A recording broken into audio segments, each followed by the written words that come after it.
Move forward here with our first group of wide receivers.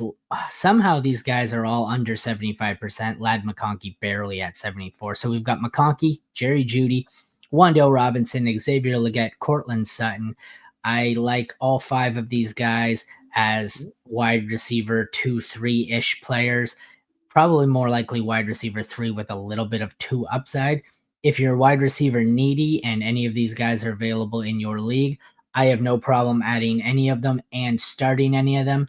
Yeah. I'm not sure. I think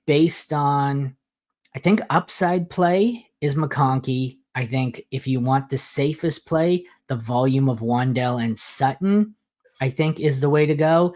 If you want kind of just the not really high floor, not really like Judy and Leggett, I think are the bottom of this group for me, depending on what you're looking for. Yeah, What do you have? I would Judy would be last along this group. I would chase the upside of Leggett along because Andy Dalton, they're throwing it a lot. So like I'm more confident in him. It's the Deshaun Watson issue in that offense. I know they're passing a lot, but it's really hard to support multiple options when you have Amari Cooper, you have David Njoku coming back, who I view as a better player than Jerry Jeudy, who's going to be a higher role.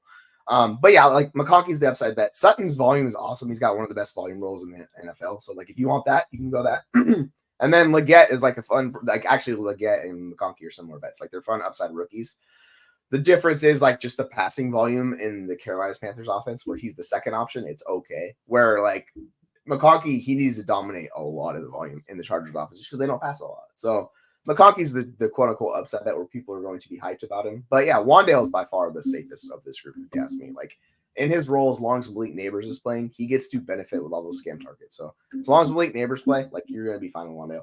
Interestingly enough, like I know they're playing the Seahawks this upcoming week, so we'll see how that goes. But he should get some scam work. 4 teams on bye, tons of injuries. If you need a receiver to play this week, are you comfortable starting all 5 of these if you can get any of them? Is there anyone like I know Judy you said is the worst. I still feel like I could start Judy this week, I think, as a wide receiver 3. There's another wide receiver who's not on this list who I'm super high on. It's Dante. Yeah, he might be on the list. Okay, with that, I would assume he's on the next one. Yeah, that's what I was let's switch over to page 2 and we'll see if he's there for you. I have Greg Dortch, Trey Tucker, Josh Downs, who is probably the guy you're talking about, unless it's Dontavian Wicks. We also have D-Hop, who's kind of the boring option, but Wicks is getting in a lot more volume. I was just listening to something earlier where despite how great Jaden Reed has looked, in 2 receiver sets, Jaden Reed is not on the field. It's Wicks and Dobbs. Mm-hmm. So in this group, for me, Hopkins is kind of your boring, consistent guy. I'm looking for Downs or Wicks as my 2 top options here. I think Downs and Wicks have the 2 highest upside. I think Downs has a much safer floor than Wicks, but I think for me it's Downs and Wicks.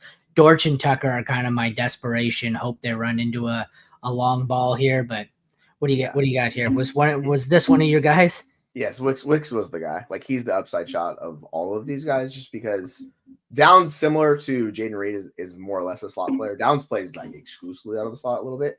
So it'll be interesting to see. But like I like Josh Downs. He's a really good wide receiver. He stepped in. He dealt with a high ankle injury. He's been fine. He'll be fine long term.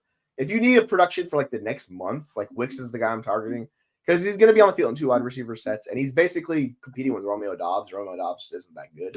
Where if you look at targets per route run, like his target share and all of these things for Dontavian Wicks, he absolutely pops. It was just routes and snap share. So the injury to Watson helps consolidate that offense, and it's Jordan Love's his quarterback. So as much as I like DeAndre Hopkins, the Will Levis stuff is just really depressing. You can't do much with it. So I would target Wicks or and long term like Downs, and then you can do Hopkins if you want. I think Tucker and Dortch, to your point, are just stashes. Like they're fun desperation upside bets. Okay, so the first 5 we had on the first slide were McConkey, Judy, Wandell, Leggett, Sutton. You like Downs and Wicks. How many of the first 5 would you take Downs or Wicks over? I guess how many of these, where was Downs among these 5 for you? Downs and Wicks are right. I would take them I'm not really a big Leggett fan, so like I would take them above Leggett. But it would be like Wandale and Sutton would be the ones, and then like McConkey is right there along, and then it's like Downs and Wicks as well. So like I think I have it Wandale, Sutton, Downs, Wicks, McConkey. So I would have them 3 and 4. I'm not sure why I put them on the second slide, but I think I have them 3 and 4 here out of my top options. Yeah, the one like the why I'm so bullish on Wicks is like he could stick into that role even with Christian Watson injury when he comes back. And if that happens, like he has the potential to be the wide receiver one in that offense. So like that's why I'm chasing that.